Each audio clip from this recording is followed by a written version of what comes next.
Alright guys, so when you order a mini quad kit from me, this is everything that you're going to be getting. We've got some motors, ESCs, and this version has the pre-soldered 2mm gold connectors on both motors and ESCs, so that's going to be awesome for plug and play. We've got a UBEC, breakout cable, NACE 32, props. This bag has like all your standoffs and XT60 connector, battery strap, and buzzer in it, and the power distribution board. We've got the frame hardware, and some other stuff. You're going to need to get your some heat shrinks, different sizes. You can find it on eBay or Amazon or through Hobby King. And you're going to need some Allen wrenches or hex drivers like this. I use the drill with the hex driver bit on it. Just makes it faster. You're going to need a nice temperature controlled soldering iron and some solder.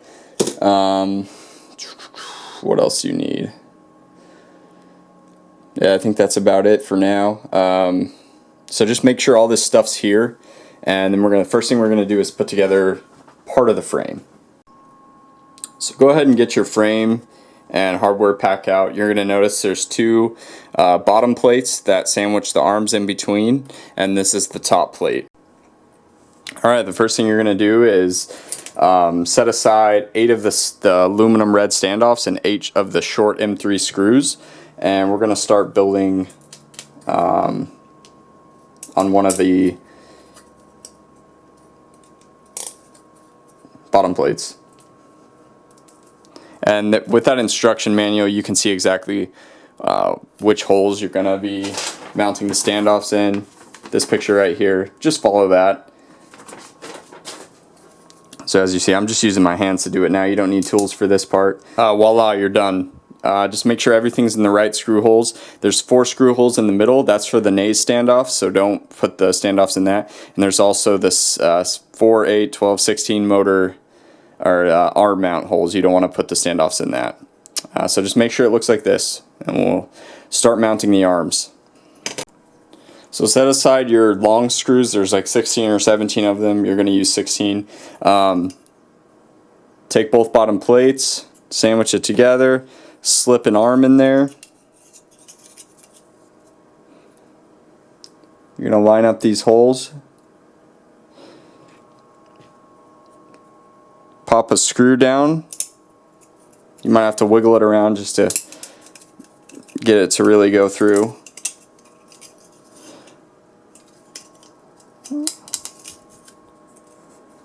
There you got an arm in there.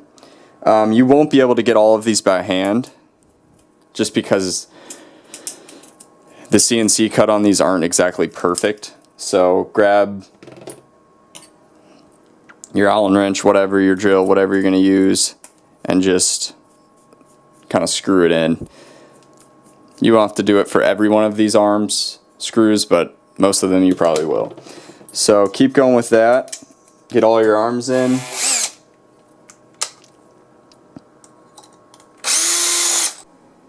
Alright, once you've mounted all your arms, it should look like this. All 16 screws are in and sticking through the frame. Now you're ready to get all these M3 nylock nuts, and just hand screw them to the bottom first, just like this. Alright, you should have all the nylock nuts mounted on the arm screws just by hand. Screw them down, and it should look like that. Now we're going to go ahead and use some tools and crank them down. Alright, so right now I've got my frame mounted in a vise here because it helps me with this next part. I've got a 732 socket on here on my drill. You don't need one, you could use whatever, but this just kind of helps speed up the process. So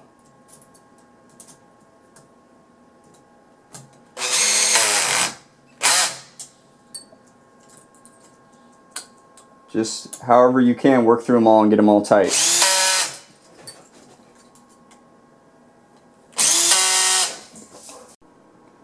Alright, so once you've got them all tightened down, it should look like this. And you'll feel it's pretty solid. There's no flex. Alright, for the next step, you can get your power distribution board out and your ESCs, and we're going to get those mounted up and ready to go to mount to the frame.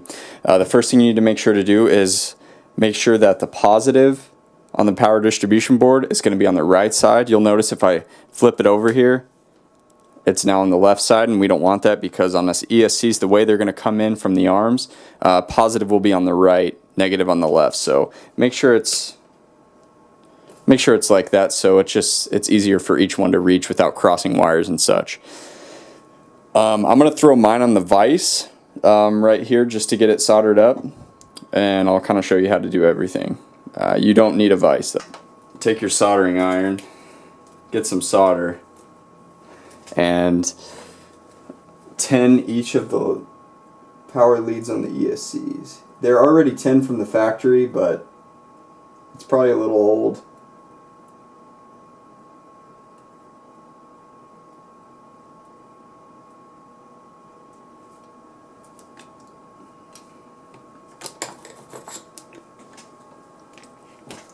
So just do this for each of the ESCs.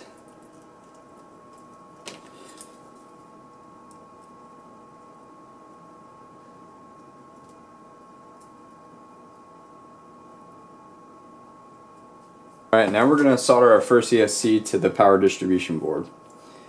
You can just follow what I do for reference.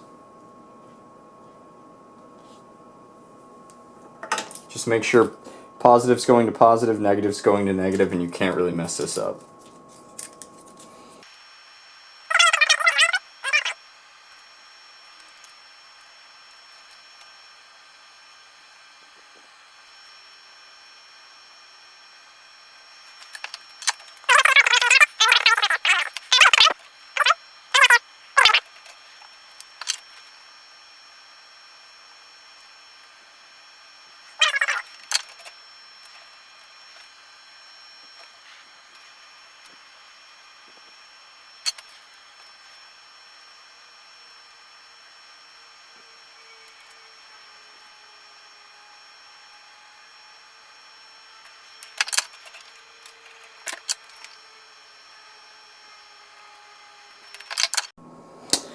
And after you guys do each solder point, just go through the board and make sure that there's no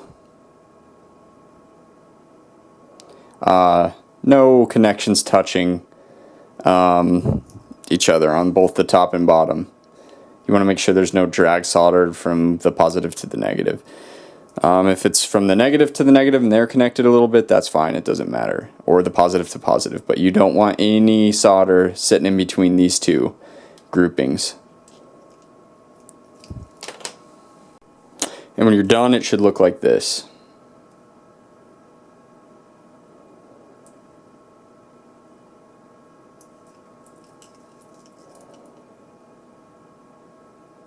Nice solder points, no cold solder points. Everything's nice and shiny and consistent. Alright, the next thing you're going to get out is your XT60 connector and your silicone wire. Cut this wire here to about 2.5 inches or whatever you think is good. I'm going to mount mine coming out the side of the quadcopter because that's the way I just like to do it. I don't like it coming out the back for these kits, but it's completely up to you.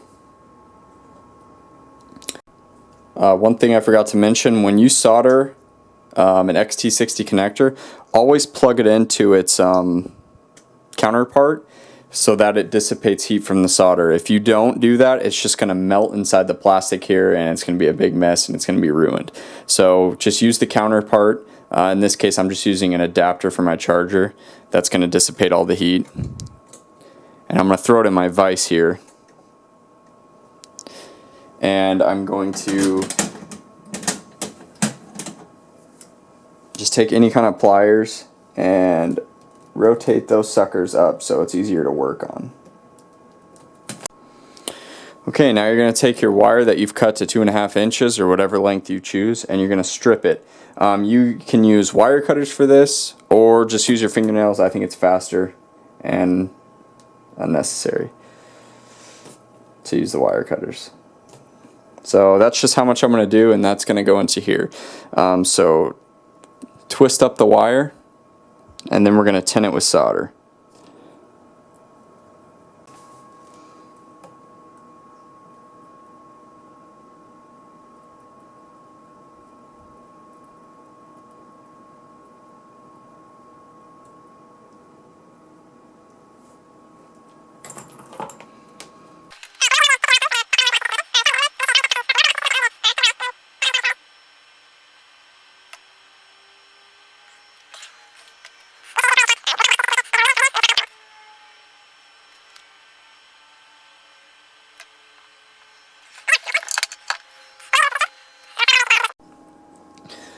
So just take your heat shrink.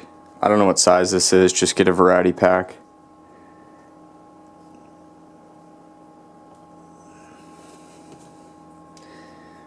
Just slide it right on over.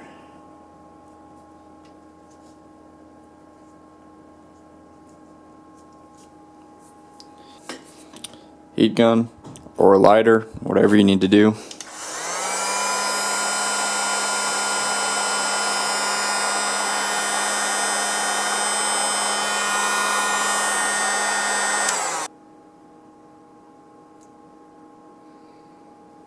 We can do the same thing with these ends of the wire. We're just going to strip them back a bit, twist them up, and tin them with solder. And then we're going to solder these to the power distribution board. Alright, so we've got the tips of this end tinned with solder. Get your power distribution board back out. We're going to get it soldered down. Get your polarities correct.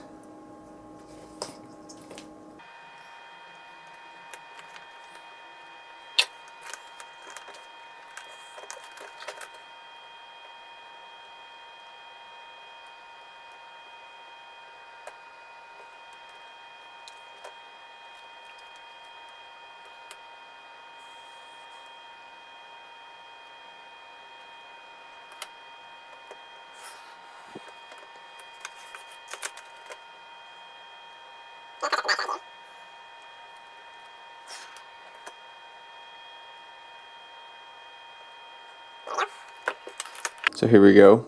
We've got two nice solder points.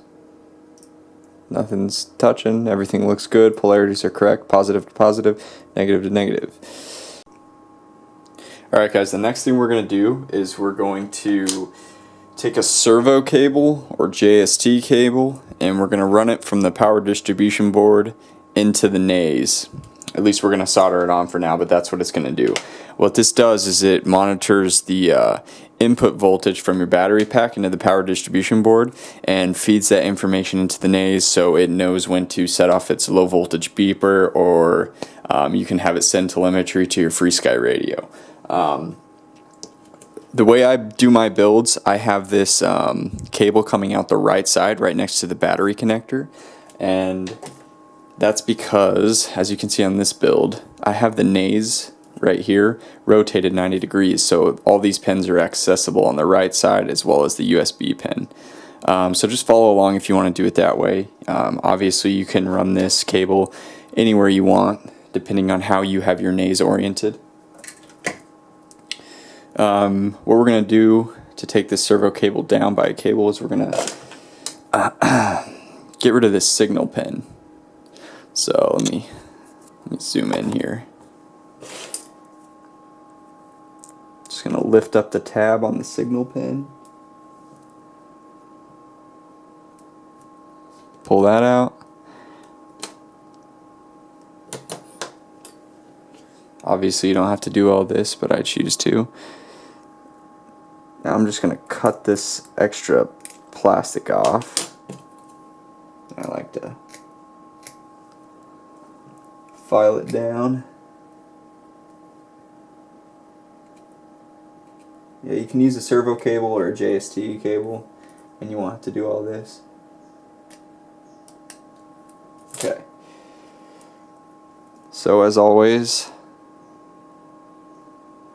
split these wires up, strip a little bit off,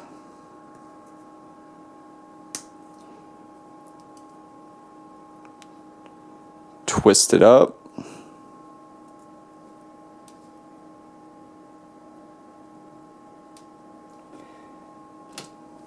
I'm going to turn down the heat a little bit on my soldering iron just because this stuff tends to melt pretty good.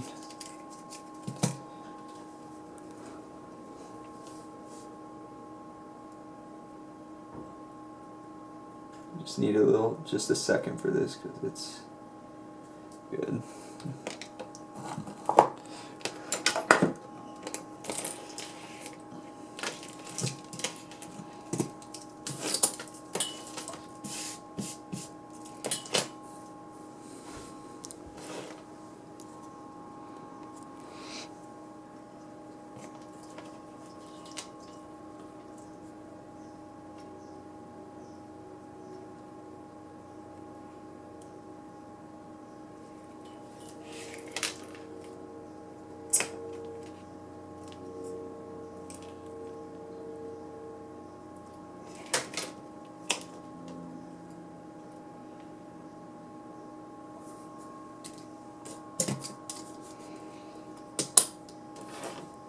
So I'm going to solder it from the underside this time. I just stuck it through.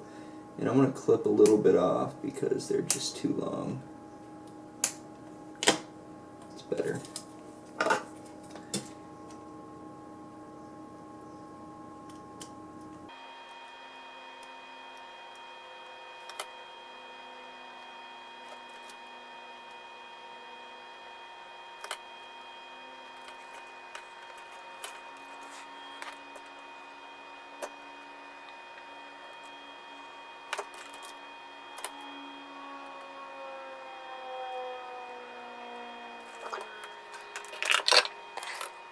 There you can see we got it sticking out. And once we mount the nays on top with the standoffs, this is just going to curl and plug right into it. Alright, now we're going to get the UBEC soldered onto the power distribution board, and I've got it laid on here where it's going to sit on the standoffs because I just want to get a rough measurement. Depending where you want to put the UBEC, you're going to need to strip some wire off if you'd like. Mine's going to go right here on the back of the quad, and so I'm just going to get a rough measurement. I'll always leave a little bit of slack in case of a crash. You want some flex in your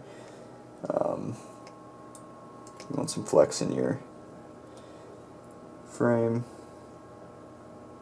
So I'm probably going to do it just like that.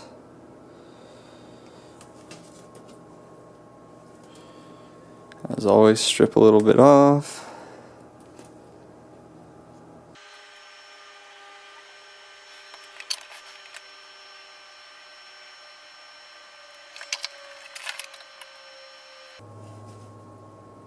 So it's going to go right there like that.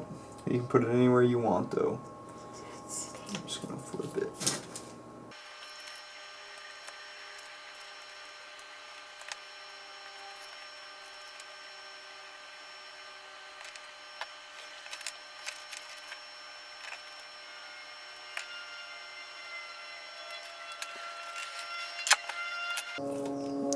Alright, so our harness is done now, unless you want to throw on something for FPV to be powered from, or your board camera.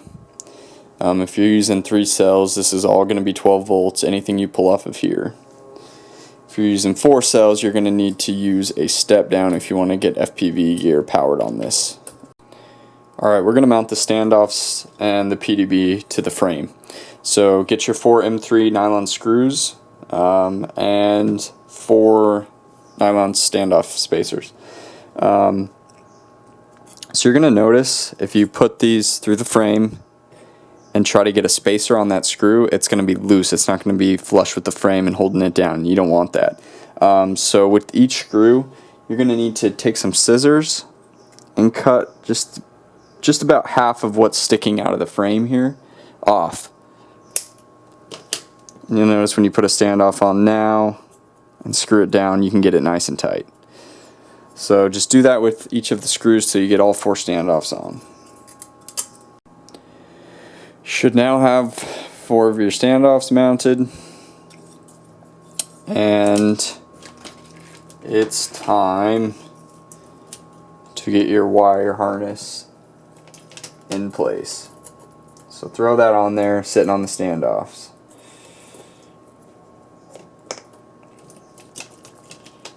I'm just going to move each ESC to the side it's supposed to go to. Alright, so next what you're going to do is we're going to plug in all the motors into the ESCs. And for this particular build, we've got the back right here, and this is the front. We're going to start with this rear right motor. And we want this motor to spin clockwise. That's what the Naze wants it to do, so we're going to do that. And to make it spin clockwise, we have to plug it into the ESC a certain way. With this particular combo, to make a motor spin clockwise, we're going to plug all the leads in straight onto the ESC. So the right motor lead goes to the right ESC lead, middle motor lead to the middle ESC, left to left. Okay, and that's going to make this motor spin clockwise. And you're going to do this for the rear right and front left. Those both need to spin clockwise.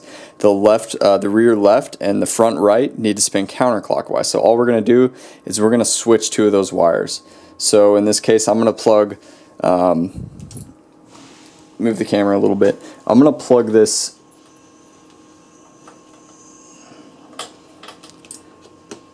left motor lead to the left ESC lead, and then I'm just going to switch the other two. I'm going to take the right motor lead and plug it to the middle ESC lead, middle motor lead, and it's going to go into the right ESC lead, and that's going to make it spin counterclockwise. And you need to do that for this rear left and front right. And we'll verify we plugged it in correctly later with base flight and check motor spin direction, make sure we got this right. So go ahead and get everything plugged in, and we can manage the length of these. I'm going to show you real quick how to do a direct solder onto the ESCs. As I like to do with most of my builds, it's just cleaner. You can see how they are. The motor leads are running and directly mounted to the ESCs. For this, you're going to need some type of heat shrink that will fit over the ESC when you're done, because you don't want to leave it bare PCB. With this particular frame, I will cut the motor wires to just 2 inches from the point they come out of the motor. So I'm just going to measure that and cut that off.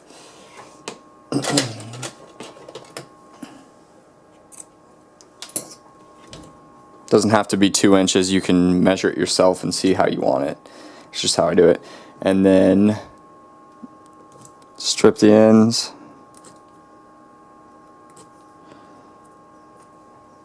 Twist them up, as always you should do.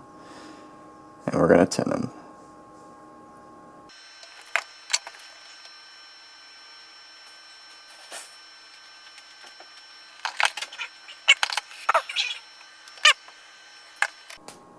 And to get your ESC prepared for this, you're going to need to remove the heat shrink. Just cut it with scissors or an X-Acto knife and remove it completely. And then we need to desolder these.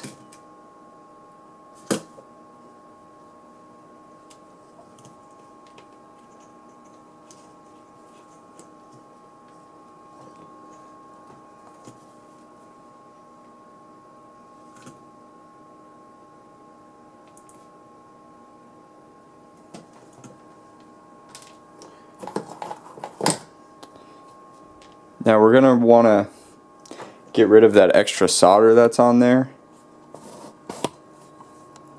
For this I use a little solder sucker. You don't have to, you can just kind of, you don't have to remove this solder, it's just coming from the factory, so it might be different consistency than yours and not mesh so well. So you can either just add some of yours to it and make sure it looks good when it's done, nice and shiny, and it pretty much does. It looks pretty good. So you don't have to remove this extra solder if you don't want, but in case you want to, get a solder sucker. And so when I press this button, it's going to suck it. So you like kind of preload it, get the solder, and get it close as possible, and suck.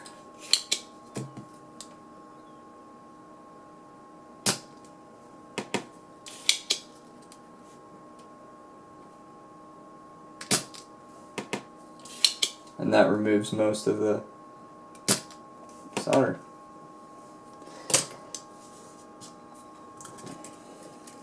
You don't have to do that, I just kind of do it to make sure it's clean.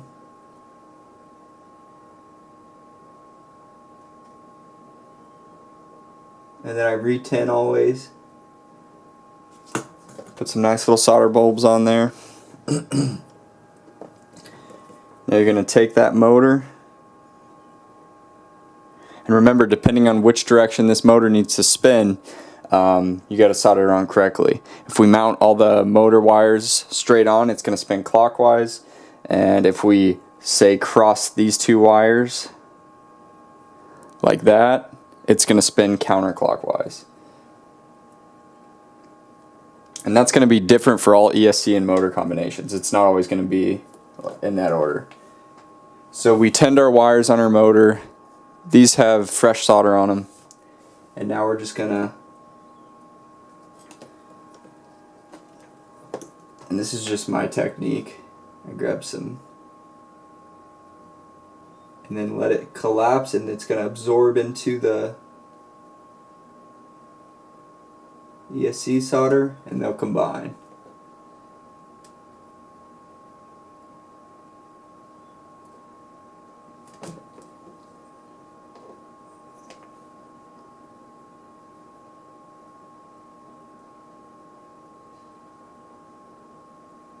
Just like that.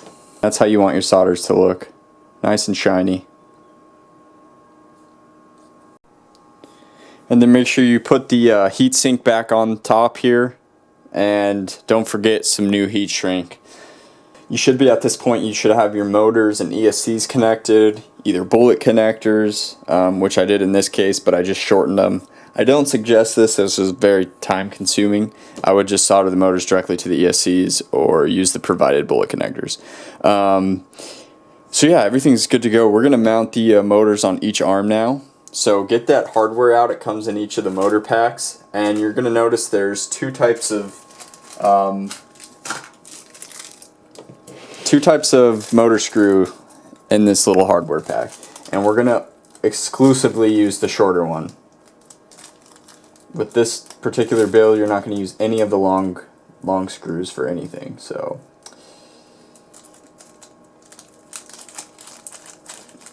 I'm going to dump that right here.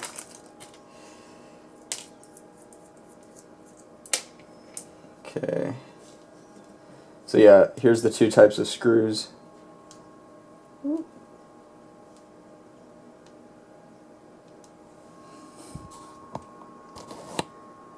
One's a little bit longer, and you don't want that. It's just going to penetrate the motor too much and maybe touch a winding or something, so just ignore those for now. So you're going to need an Allen wrench or a hex driver for this next part. So I've got my quad in a vise here. We're going to go ahead and get all these motors mounted.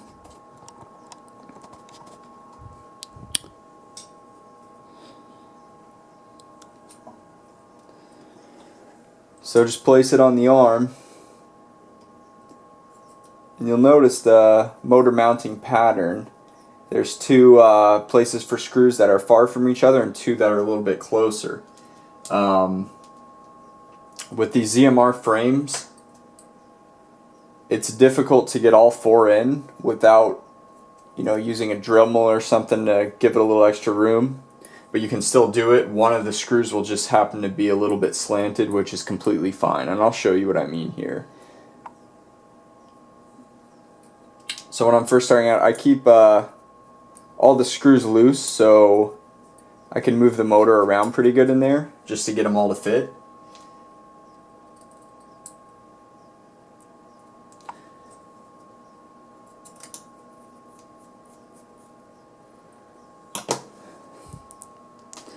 And I'm going to show you guys a different angle.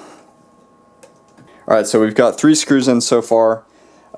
Keep them all loose for now, like that, so you have some movement, because that fourth one, it's going to have to come in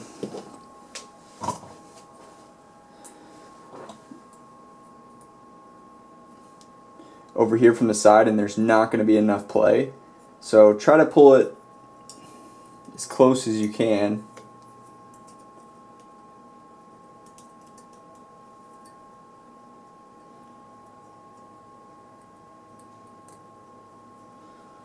As close as you can over here to get that last screw in. And it's going to go in just fine. It's just going to be a little crooked.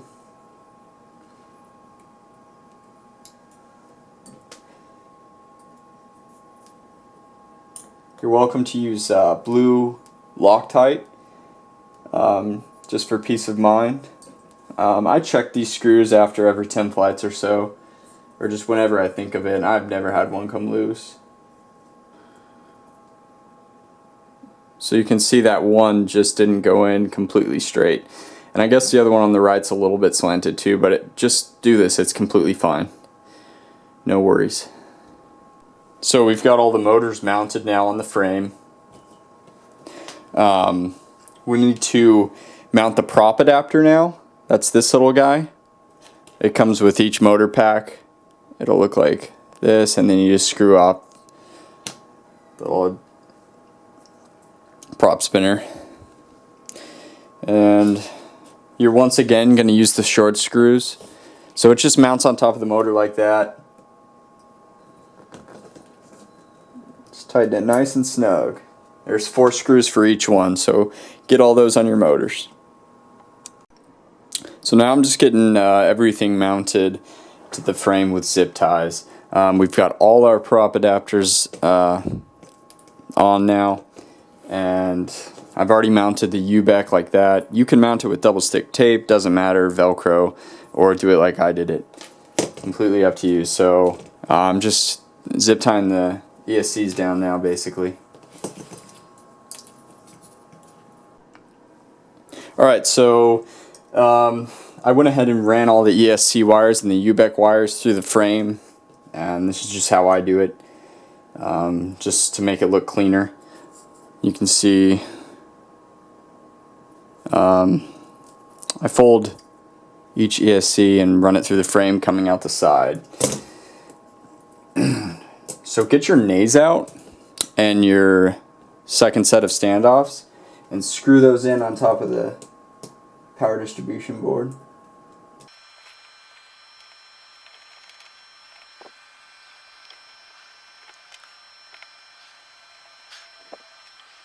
And before I put the nays on, I'm going to show you. This is a little tattoo gun bobbin, or grommet. It's just a little rubber thing. I like to use it to separate the nays from all the vibrations. Does it actually make a huge difference? No. And a lot of people just hard mount their nays to the frame. But I use these. You can get them on eBay for pretty cheap. You can mount the nays in its traditional orientation with this little arrow facing forward to the direction of the front of the quad, and the USB will be on the back. But you can also mount it like this, yaw at 90 degrees, yaw at 180 degrees. You could flip it upside down if you really wanted to conserve some space. You can even mount it on its side, and this is all corrected by a setting in the Baseflight software to offset the nays. So the way I do my builds, I mount it 90 degree yaw, 90 degrees to its left on its yaw axis, and that's because I plug in all my ESC wires over there, and I also want my USB adapter to be, you know, you can plug it in super simple, just from the side of the quad without having to take anything apart for tuning and stuff.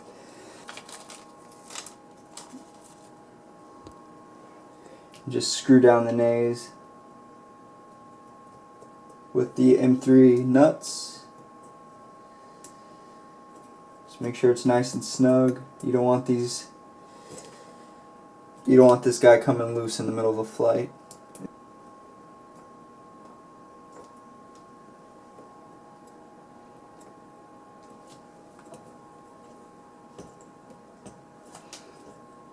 Alright, we've got the nays mounted, and we're going to plug in everything now. Let's start with the ESCs. So the NACE 32 recognizes motor inputs and spin direction as follows. Your back right motor spins clockwise. and that is number 1. That's going to be the first plug going into the nays on the first slot. So find whichever one that is on your build right there for me.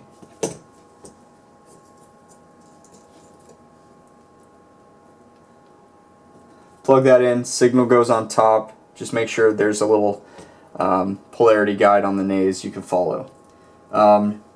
Okay, front right motor spins counterclockwise. It's motor number 2, so that's our second ESC plug going into the nays. And guys, make sure you get these polarities correct. Signal wire goes on top.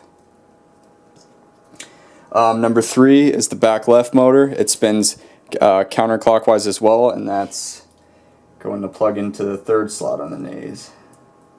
So we got that in the 3rd slot. And finally, the front left spins clockwise, and it's number 4.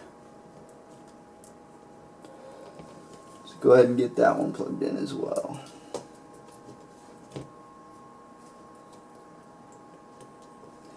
Okay, now for the $1 million question. Everyone wants to know where the hell this U-bet goes. It goes into any of these last 2 open slots on the motor output pins. I put it on the 6th slot. Doesn't matter. All it's doing is powering the nays, which is then in return powering your receiver with 5 volts. Okay, next we're going to plug in the voltage monitoring cable from the power distribution board, and that's going to go on this right slot with positive on top, negative on bottom. We're going to plug in the breakout cable. If you're using a standard PWM system, so that plugs in like that with the standard servo cable at the top left, ground being on the left side. There's nays manuals out there if you want to make sure you get this correct. So basically, this is what's going to power your receiver, this one wire that's coming from the breakout cable. The rest of these black wires are signal pins. Even though they're black, that was kind of stupid. They should have just made them white to help everyone. But they're black, but they're signal pins, so that's going to go on all the signal pins of your receiver. So if you're using the Turnigy 9XR, let me find one sitting around here. If you're using the Turnigy 9XR, the first one's going to go into channel 1, like that. Signal goes on top with this particular receiver, and then channel 2's right next to it. I'm going to zoom in here. Channel 2, make sure even though it's black, it's a signal pin, so it's going on top. And 3 is right next to that. Make sure you guys are looking at the manual so you know which one's which. And 4 is directly under the first ground pin on the left side.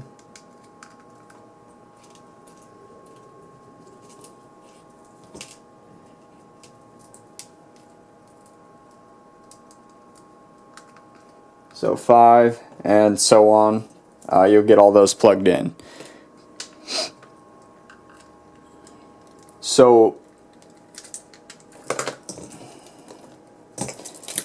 if you're awesome and you're using a Tyrannus, you've got PPM capabilities. So with PPM mode, it's super freaking simple. We're going to plug in one standard servo cable right there, and say you're using the D4R2 receiver, all you're going to do is plug it into channel 1. Just as it tells you to, and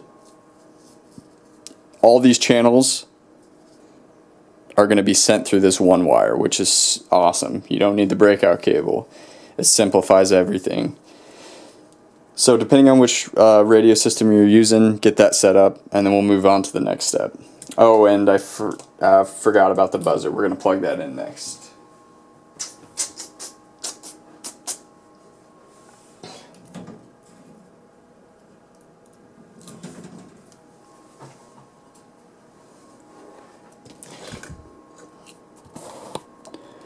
The buzzer plugs in right next to the voltage monitoring pins with positive on top, ground on bottom, just like the other one.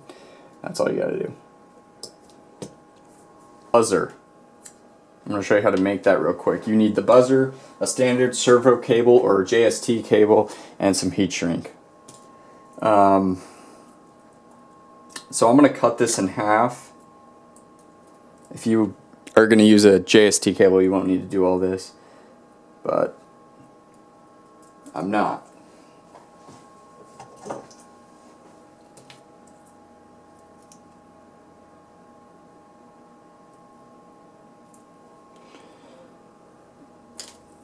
So I'm going to cut it right there. It's about 3/4 of an inch.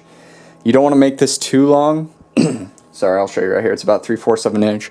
You don't want to make this too long because it can get in the way of the props. So cut it about 3/4 inches, and we're going to get rid of that signal pin and cut it down so it's just a 2-point servo cable. Got rid of the signal pin. And we're just going to cut it. Trim it down. Okay, it looks good. Strip a little bit of wire back.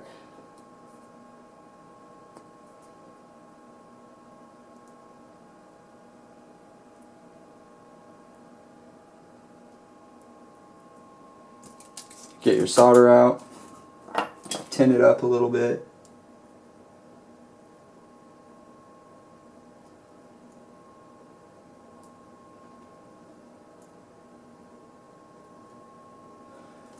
Okay, I'm going to throw mine in the vise, the buzzer here. We're going to tin that as well. I need to show you this real quick. On the top of the buzzer there's a positive signal for which pin is positive. So, and it's always the longer one, but just double check. Positive is longer, the shorter one is negative. So I'm going to mount that up there. I'm also going to tin that a little bit. To leave a little extra solder on there for this to grab onto, and this is super easy. Don't worry about the heat shrink yet.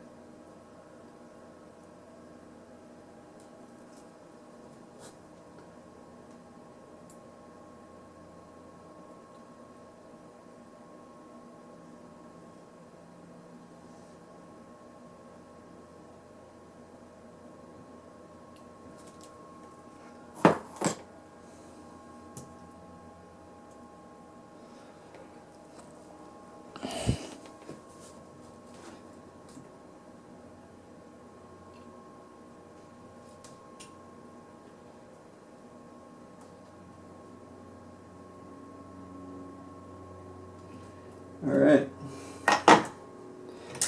now to get the heat shrink on. I guess you don't really need the heat shrink, but I'm going to put it on just to be safe.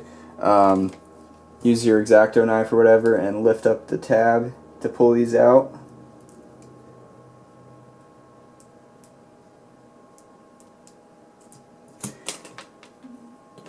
I'm just going to cut a little shrink.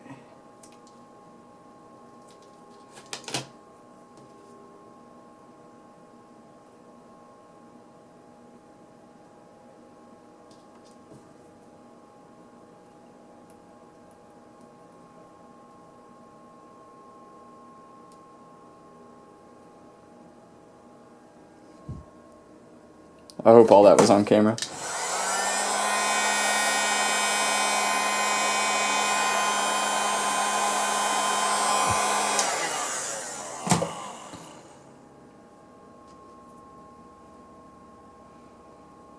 Plug these back in.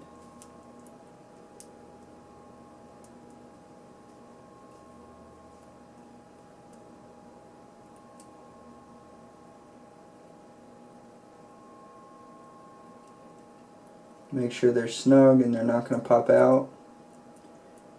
And there you go. You've got a little buzzer. Buzzer plugs in right next to the voltage monitoring pins with positive on top, ground on bottom, just like the other one. That's all you got to do. Alrighty, the next thing we're going to do is plug the nays into base flight into your computer and calibrate everything, input all the settings, and get ready for a maiden. The USB here is just a standard micro USB or mini USB, I can't remember which one. Whatever the standard Android cell phone charger is, it's that type of plug. So plug that into your computer and then plug it in here. And you're going to hear your computer beep. You might have to download some drivers. There's some guides on that, on how to get ready for your first plug-in with the nays. I'm not going to go into that. So here we are on base flight. We've got the nays plugged in, it lit up properly. First thing we're going to do is go to firmware flasher. At the bottom here, hit load firmware online. Not local, use online. It's going to load up. It's going to tell you which version you've just loaded up. It's the stable one, it's new. And then right next to load firmware is flash firmware. And go ahead and click that. And you're going to see at the top it says erasing, and then it's going to start flashing. Verifying, and it's successful. So now we can leave firmware flasher. And at the top left here, I can't remember how I got all this set up. It was a long time ago. But you might have to mess with COM ports to see which ones the nays plugged into, but default should probably work. Make sure auto connect is not enabled, and click connect. And there we go. Now,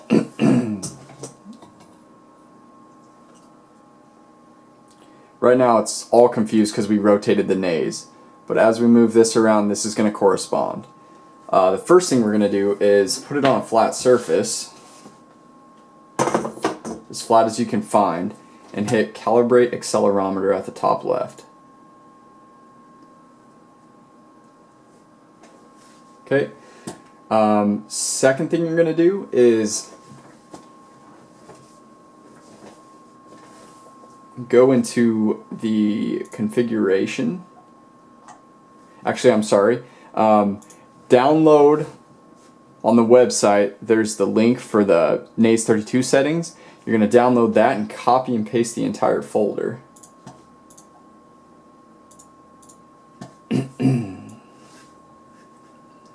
It's just a text file, just copy the entire thing.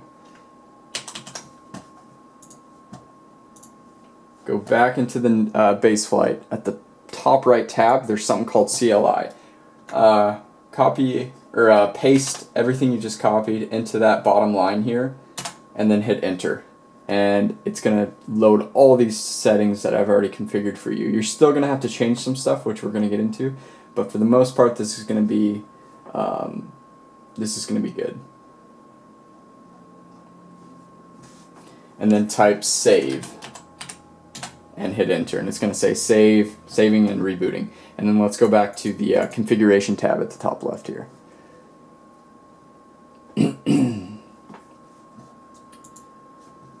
The first thing we're going to do, since I rotated the nays 90 degrees to the left, at the bottom here you can see board alignment. Depending on how you mounted it, if you mounted it straight on, all these should be 0. Like if you have the arrow facing forward, but my arrow's facing to the left, so I typed in -90 degree for the yaw adjustment, and we're going to verify that that's correct real quick. By lifting this up, if we tilt it back, if we tilt it forward, the arrow corresponds, right, left, boom, we're good.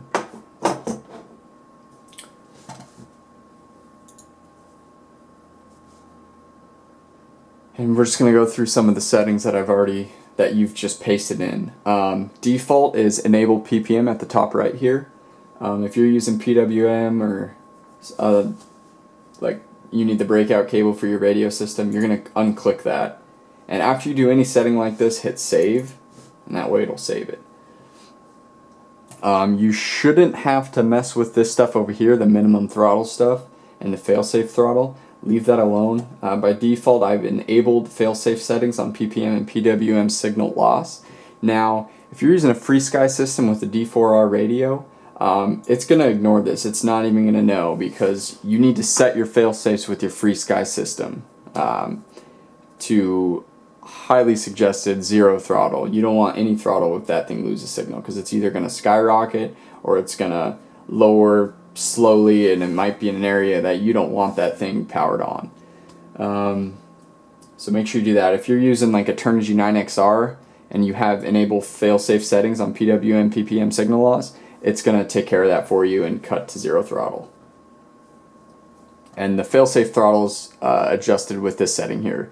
1025 for my radios is 0 throttle. Enable battery voltage monitoring. That allows that cable that's running from the PDB to the naze to monitor voltage. And another big important one, I think, is don't spin the motors when armed, because if you arm it and the motor starts spinning and they're not calibrated, the ESCs aren't calibrated, it might be way too high and it might take off and you won't be able to get it down without disarming it. So make sure that's enabled. Everything else should be good. Right here at battery voltage, minimum cell voltage is 3.4. That's when the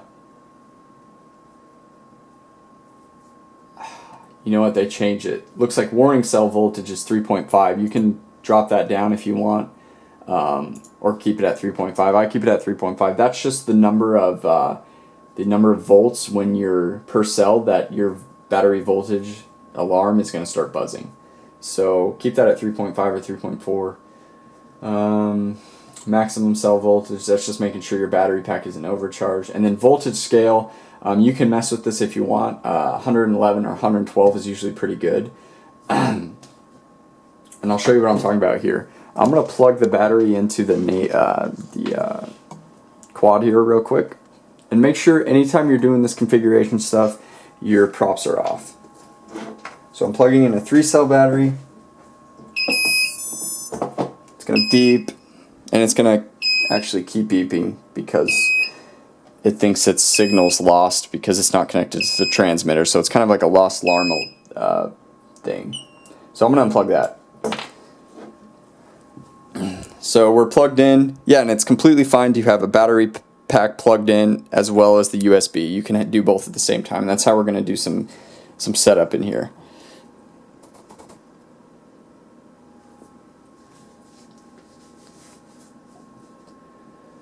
So if we go back to the setup page, on the right side,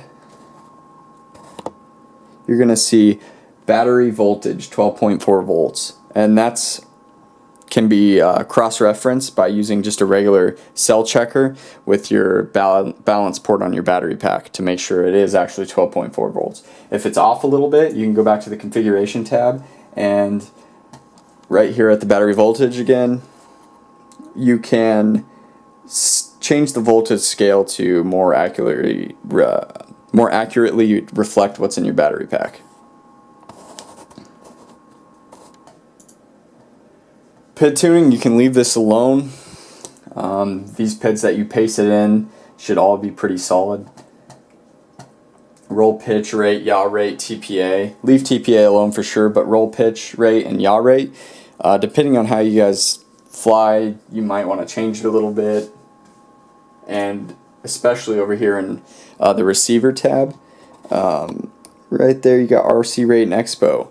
The higher your RC rate is, the more touchy it's going to be and the more quick response you're going to get. So if you want to do flips and rolls, you keep it high. If you don't, you're going to want to dumb that down to like maybe 0.90 or something like that. And RC expo, it's just how sensitive your radio sticks are.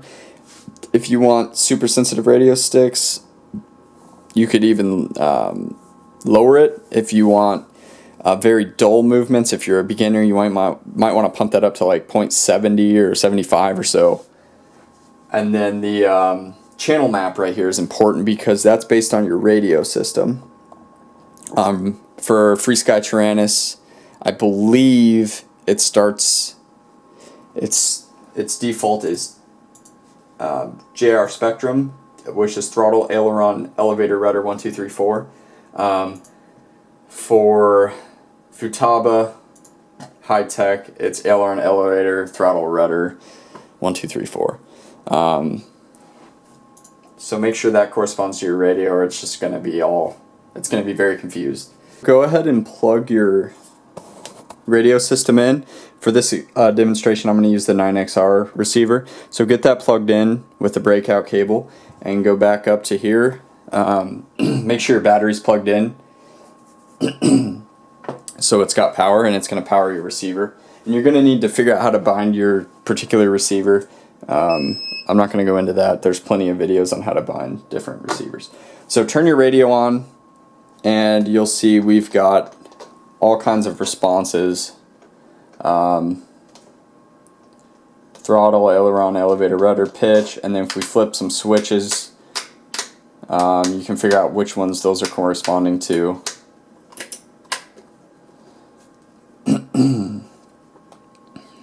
And the first thing you need to do is make sure everything's responding correctly to your inputs. So if you roll to the right, that rolls to the right, left to the left, pitch, push forward, it goes up, push down, it goes down, and yaw, left, it's going to go to the left, right, it's going to the right. And be careful yawing to the right because that is the arm. So if I throttle up, it's probably armed, which it is. And that's why you want to make sure props are off, just because of little mishaps like that. And then obviously throttle's working correctly. If these are all mismatched and not working correctly, or they're going the wrong way, you need to put in some reverse settings into your radio, or you need to go to this channel map on the right and put it in correctly. Like right now, if I switch from Aider to JR Spectrum and hit save, all these are going to be wrong. See, look, throttle's on roll and it's just all backwards. You don't want to mess with that. So we're going to put it back. Cool. Okay, the next thing we need to do is go to mode selection and get these all figured out for you. You can see how easy this is to set up and however you want your settings. I usually just leave arm unclicked. I arm my quad by rolling the yaw to the right. You can set it to arm on a switch if you want to do that. Angle and horizon mode, those are two different auto leveling modes that will correct if you let go of the sticks, it's going to correct.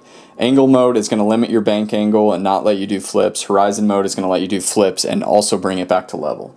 If neither of them are enabled, like this right here and everything's red, that means you're in acro mode, which many people prefer to fly, and it gives you complete control. And then the beeper switch is going to be,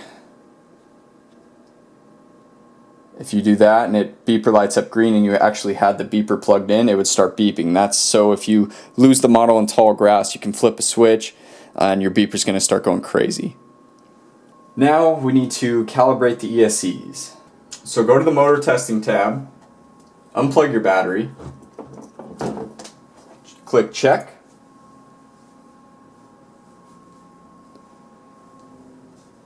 Take the master all the way to the top, everything will be at 1850. Plug your battery back in, you're going to hear these ESCs beep, and then we're going to drop that master down just like this. Battery's back in, they beeped, and there we go.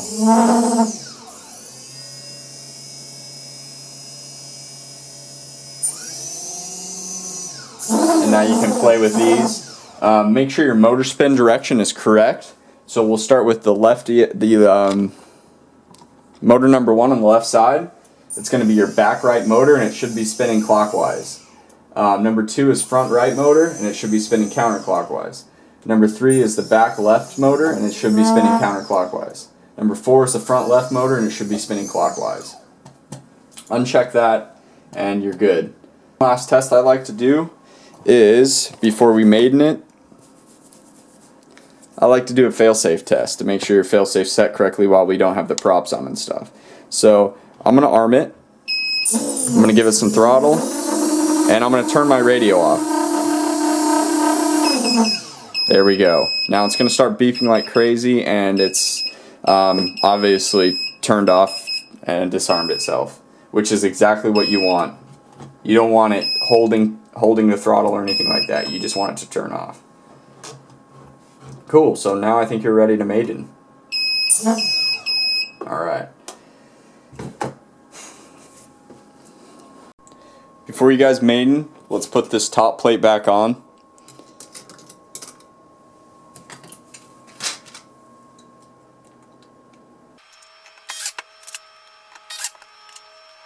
And make sure on this top plate you put the holes. That's where the bobbins are going to go for the Mobius mount. Make sure that's on the front of your quad. Alright, now it's time to mount the props once you've got this top plate on. So get your prop pack out. And the props are going to be mounted like this. So this prop says, you'll notice the text is on the top, and it says 5030R, which means it's a clockwise rotating propeller.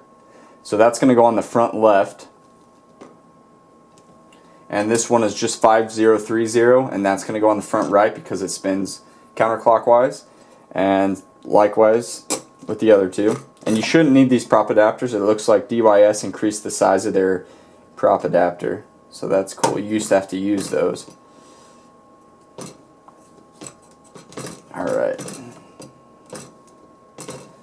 So just to verify one more time, this prop's spinning this way, which is clockwise. This prop counterclockwise. Make sure the props are mounted upright. The text is on the top. That's how you know if it's upright. And this one's going clockwise and counterclockwise. So we need to tighten these down. First by hand, and then you need to use a tool to stick through the small little hole.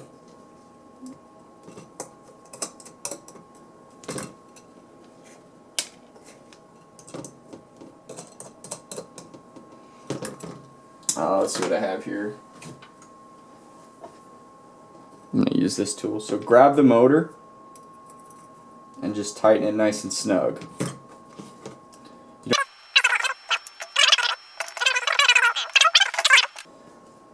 Okay, so these are all mounted. Perfect. Grab a battery strap. 0.6 on there for now.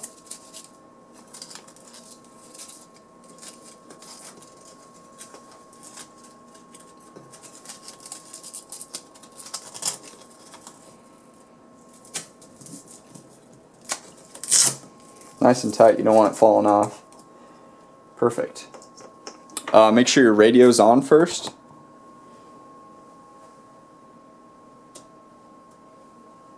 Radio's on. Now you can plug it in. It's going to beep, calibrate, make sure you don't touch it during this time till it does those 3 beeps. Or else it can mess with the nays. Now let's do a little throttle test. Arm it. Perfect. Disarm it. Let's go. You should take yours somewhere safe with a lot of grass. That's what I would do. I suggest you do it in auto level mode, one of them. You can know if you're in auto level mode if there's a red LED lit, and if there's not, that means you're in acro mode. Make sure everything's out of the way of the props, like your battery wires and everything. You don't want anything getting severed in the middle of the air. And that's about it. Go ahead and arm it. Just give it a little throttle. Slowly lift off.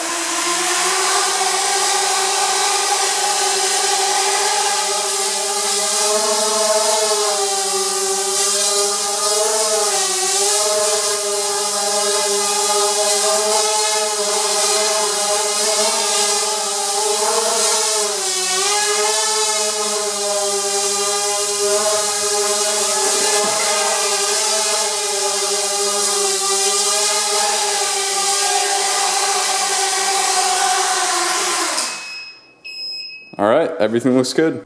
Alright guys, that's it for building a mini quad. I just want to say thank you for the support and for following what I do.